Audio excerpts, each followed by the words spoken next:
आप सबको प्रभु यीशु मसीह के नाम में जय मसीह की।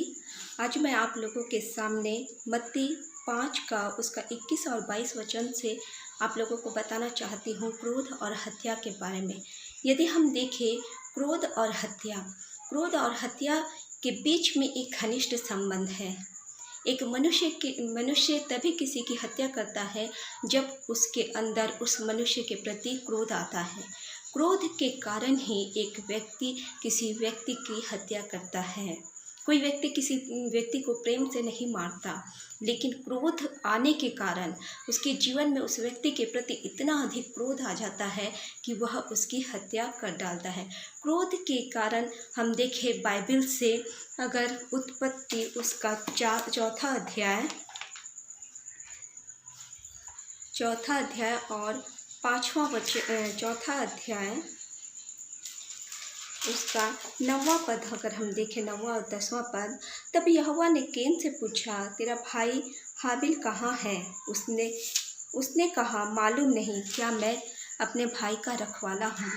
मेरे प्रियो, मैं आप लोगों को बताना चाहती हूँ, जब परमेश्वर ने कैन और हाबिल की भेंट में से हाबिल की भेंट को परमेश्वर ग्रहण करता है, परंतु अपने कैन के भेंट को ग्रहण नहीं करता, तो कैन इतना अधिक अपने भाई के प्रति क्रोधित हो जाता है कि वह अपने भाई की हत्या कर डालता है। और जब परमेश्वर उससे पूछने जाता है कि तेरा भाई कहाँ है, तब कैन अपने जीवन से वह उसके भाई के प्रति उसके मन में इतना क्रोध रहता है। जब परमेश्वर उससे पूछने जाता है कि तेरा भाई कहाँ है, तब वह बोलता है परमेश्वर से कि क्या मैं अपने भाई का रखवाला हूँ। उसके अंदर में इतना अधिक अपने भाई के प्रति क्रोध रहता है कि वह क्रोध के कारण अपने भाई हाबिल की हत्या कर डालता है।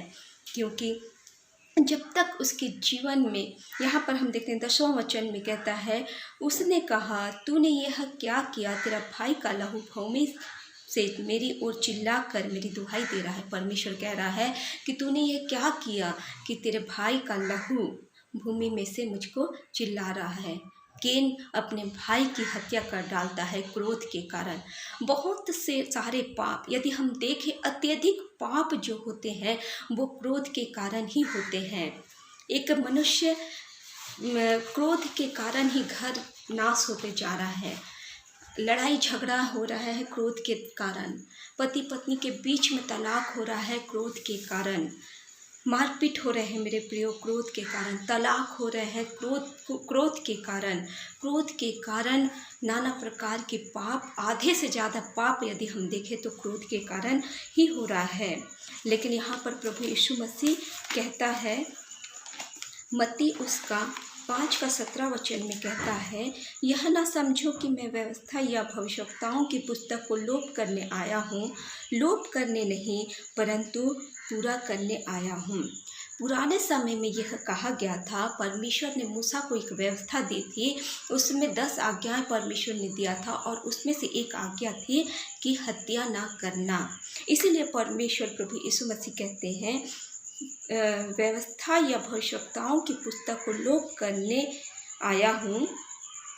यह ना समझो कि मैं व्यवस्था या भविष्यवक्ताओं की पुस्तक को लोप करने आया हूँ। लोप करने नहीं, परंतु पूरा करने आया हूँ। क्योंकि पुराने समय में परमेश्वर ने जो व्यवस्था दिया था, वो उसमें से एक जो 10 आज्ञा में से एक आज्ञा थी कि हत्या ना करना, खून ना करना। प्रभु यीशु मसीह इस चीज़ का, खून क्यों होता है, हत्या क्यों होती है, इस चीज़ का वह मूल निकाल लिया कि हत्या इसलिए होती है क्योंकि मनुष्य के जीवन में क्रोध आता है। क्रोध आने के कारण ही मनुष्य हत्या करता है। इसीलिए प्रभु यीशु मसीह मत्ती उसका 5 का 22 में कहते हैं, परंतु मैं तुमसे यह कहता हूँ कि जो कोई अपने भाई पर क्रोध करेगा वह कचहरी में दंड के योग्य होगा। प्रभु यीशु मसीह यहाँ पर हत्या का मूल कारण यहाँ पर देख रहे हैं और वो कह रहे हैं कि क्या है मूल कारण हत्या का? वो है क्रोध। क्रोध आने के द्वारा ही मनुष्य हत्या करता है। इसीलिए प्रभु यीशु मसीह इस मूल कारण को ही हटा देना चाहता है। लोगों के जीवन से वो बोल रहा है कि अगर कोई अपने भाई पर क्रोध करे तो वह कचहरी में दंड के योग्य होगा। मतलब हमको अपने जीवन से किसी के प्रति भी, चाहे वो भाई हो या कोई हमारा पड़ोसी हो, किसी के प्रति भी हमारे जीवन में क्रोध नहीं होना चाहिए, क्योंकि यदि हमारे जीवन में अपने भाई के प्रति क्रोध होगा तो वह कचहरी में दंड के योग्य होगा। और जो कोई अपने भाई को निकम्मा कहेगा वह महासभा में दंड के योग्य होगा। और जो कोई कहे अरे मूर्ख, वह नरक की आग में दंड के योग्य होगा। यहाँ पर हम देखते हैं कि अपने भाई को हम मूर्ख भी कब बोलते हैं? हम क्रोध के कारण ही अपने भाई को या किसी को हम क्या करते हैं? मूर्ख बोलते हैं। और उसको हम क्रोधित होते हैं, क्रोध के कारण ही हम मूर्ख बोलते हैं। यह बात यीशु मसीह जानता था, इसीलिए वो कह रहा है 21 वचन में 5 का 21 में, तुम सुन चुके हो कि पूर्व काल के लोगों से कहा गया था कि हत्या ना करना, और जो कोई हत्या करेगा वह कचहरी में दंड के योग्य हुआ। ये पूर्व काल में कहा गया है कि हत्या ना करना, और इसका मूल कारण यीशु मसीह यहाँ पर बता रहे हैं, वो है क्रोध। क्रोध आने के कारण ही मनुष्य हत्या करता है।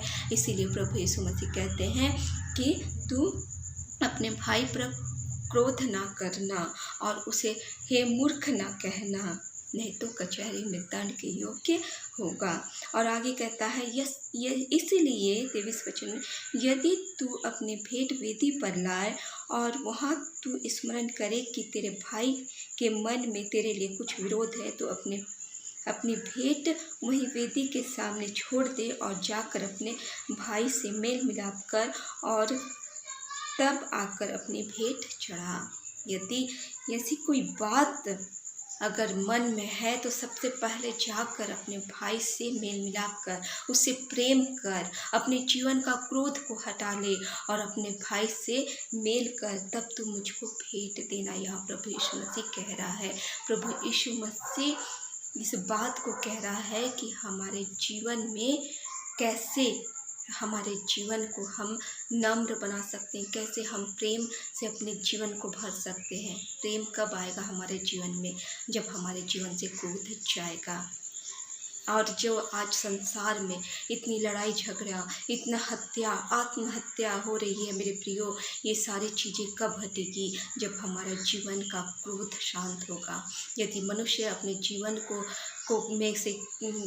यदि मनुष्य अपने जीवन से क्रोध को हटा दे तो उसके जीवन में प्रेम ही प्रेम रहेगा। वो आगे वाले व्यक्ति के जीवन को वह प्रेम करेगा। इसीलिए प्रभु यीशु मसीह इस बात का जो असली चीज़ है उस चीज़ को बता रहे हैं कि अपने क्रोध को शांत कर, अपने भाई से प्रेम कर। परमेश्वर आज इस वचन के द्वारा हम सबको आशीष दे। आइए हम छोटी सी प्रार्थना करेंगे।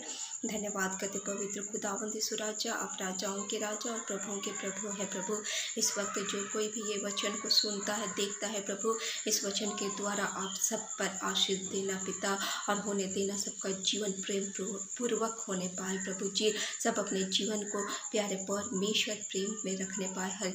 हर किसी के जीवन से प्रभु क्रोध की आत्मा को दूर करना पिता। धन्यवाद के साथ यीशु मसीह के नाम से प्रार्थना मांगती हूँ, आमीन। धन्यवाद। जय मसीह।